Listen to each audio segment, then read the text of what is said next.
Namaste, dear ones. We're back with another video from Mirador Yoga and Creativity School here in Canada.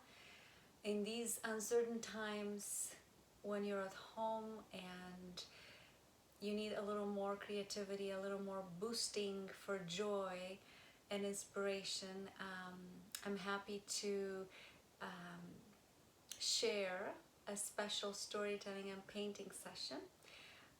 And this is just to simply inspire you and allow you to remember to take time to go within, to draw some of that essence of your being that is always natural and available to you, and bring it out and stir this joyful sense of simplicity of life. Stir it in your consciousness, in your mind, in your body, in all your senses, because this is truly what life is all about. Life continues, life evolves us, and we're learning how to tap into this powerful creativity more and more now. So, if you're ready with me for this time of storytelling and painting, I'm going to give you a moment to get comfortable and bring pillows, get a cup of tea, and then we can begin. Our story today is a creative coaching story that came out of a meditation. After a meditation I had the other day, and I remembered that all these beautiful stones I have collected in the garden at the Lotus Heart Center have been waiting for a while for me. And as I spent a little time with the essence of the stones, the story came. It's a simple story that could be very helpful to all of us in this time of quarantine. So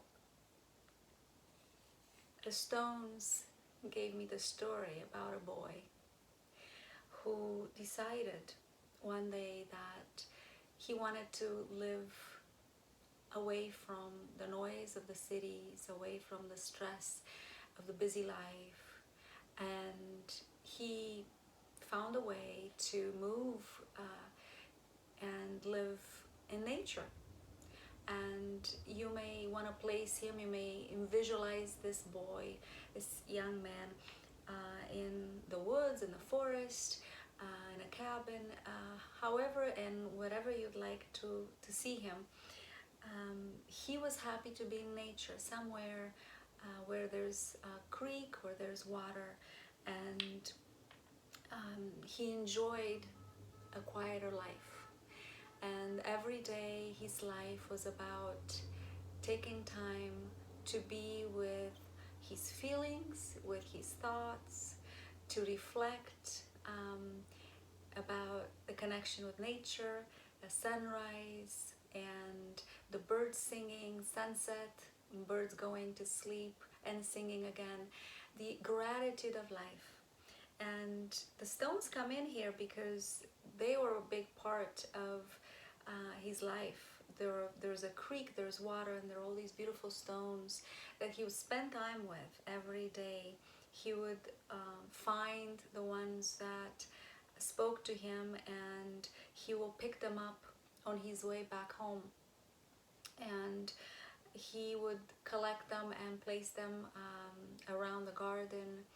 And before he would get them out of the creek or near the creek, he will take time and wash each and every stone carefully and run his fingers on the surface and the shape of the stone and appreciate each and every one of them. And he wasn't lonely. Although he lived alone, he was very content and very happy because he had found a simple way of being with himself and enjoying that quietness of life. So what I wanted to share about the story with the stones was a metaphor that each and every stone that he collected and brought home and he washed represented or stands for our thoughts. And when there are thoughts that were not,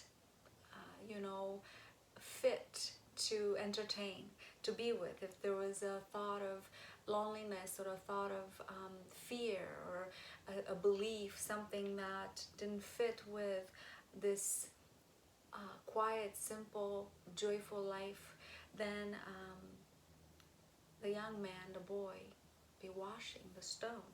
And the same way, our attention can go to everyday thought and every stone that we find in our mind and the creak of our mind, and we can take time to spend with that thought and see if it's something that we want to keep or want to place back down where we found it, send it back to the source where it came from. And the beautiful thing about the story or this metaphor that I want to inspire myself and you is that eventually, after the boy collected these stones, he decided to once in a while to decorate them. When the time was right, he would take one at a time and again spend time with it and notice how it felt, what colors wanted to be decorated on the stone,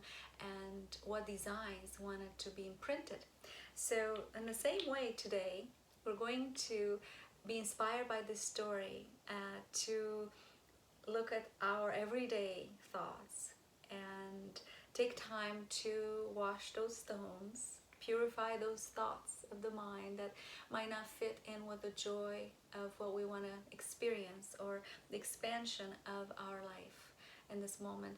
And if we want to take even more time, if you want to be inspired to paint and decorate and change some of those thoughts with me today, we can definitely do that.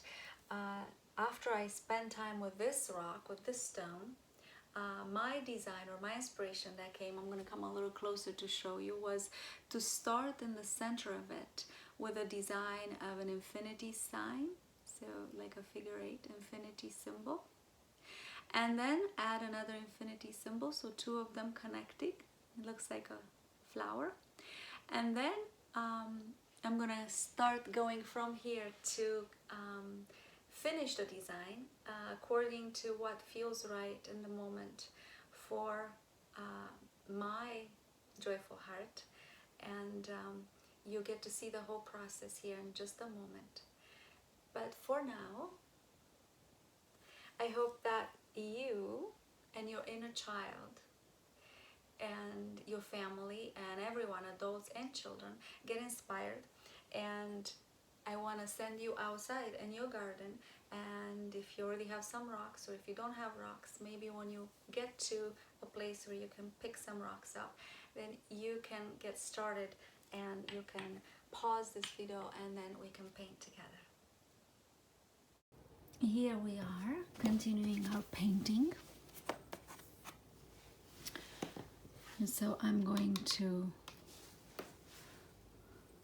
fill in this yellow.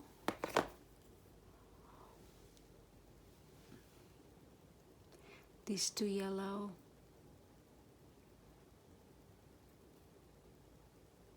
infinity symbols.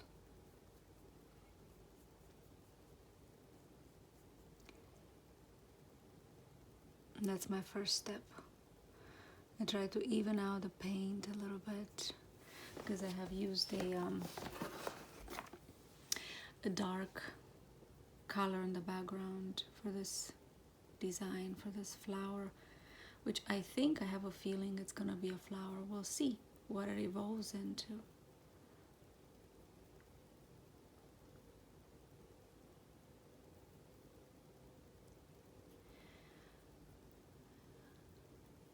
It'll be exciting to see what colors you may use when you're done with your design, whether you choose this or other design for your stone. Would love to see pictures and celebrate your creativity. Now I'm starting to think in orange for a moment. Somehow orange called me, so I'm gonna try to add a little orange to the edges of this center flower, just around the edges a little bit for now, and see where it might guide me from here.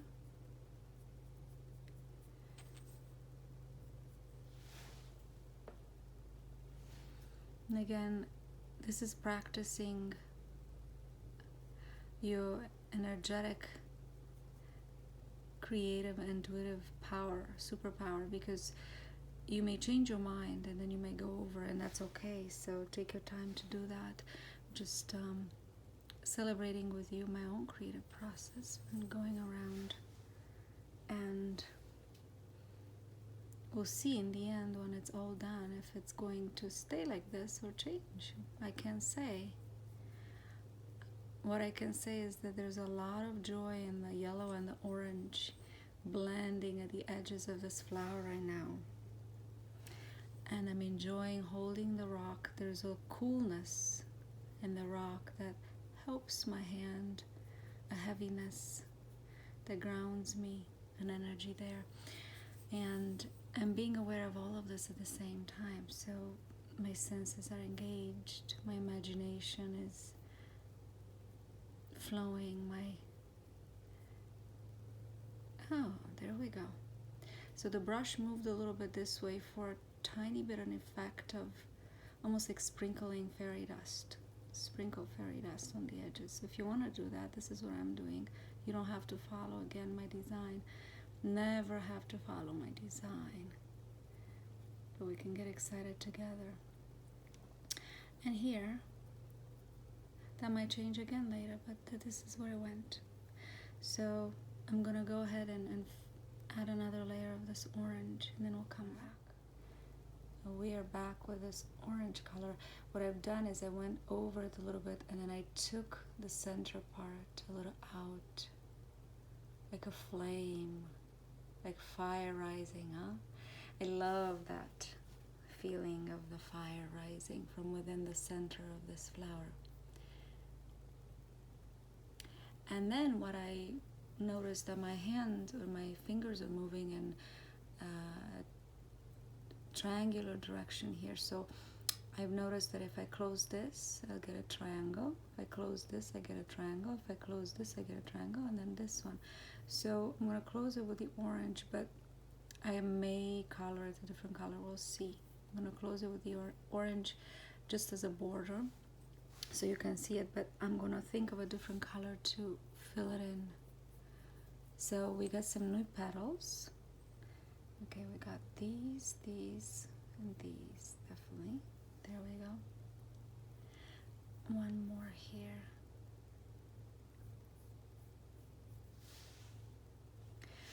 And now think of a color that wants to flow into these new petals here. And then space-wise, I'm gonna meditate on how this extra space around the new petals is going to flow, if it stays purple or changes, what design will fill in there. So I'll take another few moments to finish this, and we'll be back for the next layer. After we filled in the orange, a little bit of red I had to add here a couple of times to get it to stand out a little more, and I was able to go back into the center here and add a little more yellow. All these touch-ups can be done at the end, but right now what I felt that I should do after I let it dry is right through here in each petal that looks orange or red, I want to take the same purple, which is this deep magenta, and I'm going to lay it here. I'm going to open it and I'm going to have a little bit of a streak of that. I don't know how much, there we go, I don't know how much of it will show through because we've got these colors. They're pretty close and they're bright and vibrant, but I'm gonna try. It shows a little bit. Once we add another layer or another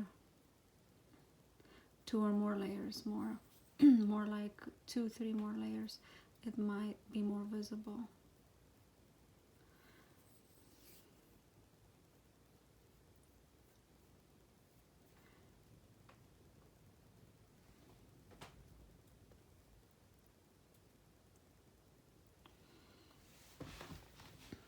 So yeah, it's a little, it's a bit difficult to see, at least this one over here. And the sun is shining a little brighter right now as I'm doing this too, so we'll see if this idea works or not. I am excited to just play with the color, the bright color on top of bright color, so a lot of joy. Now, the other thought that I had, or inspiration I had, because we don't have to use brushes all the time, I could use little drops. We can use little pencils. You could use something to dip into paint and create tiny, like this, tiny little dots. I'm gonna play a little bit of some dots of this purple.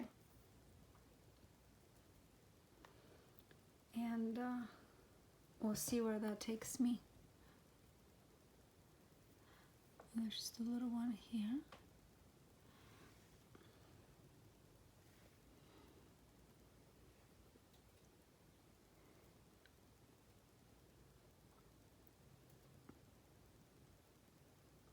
And at the end, I do sense or feel that at the end, it might be exciting to use some of the dots when we're able to,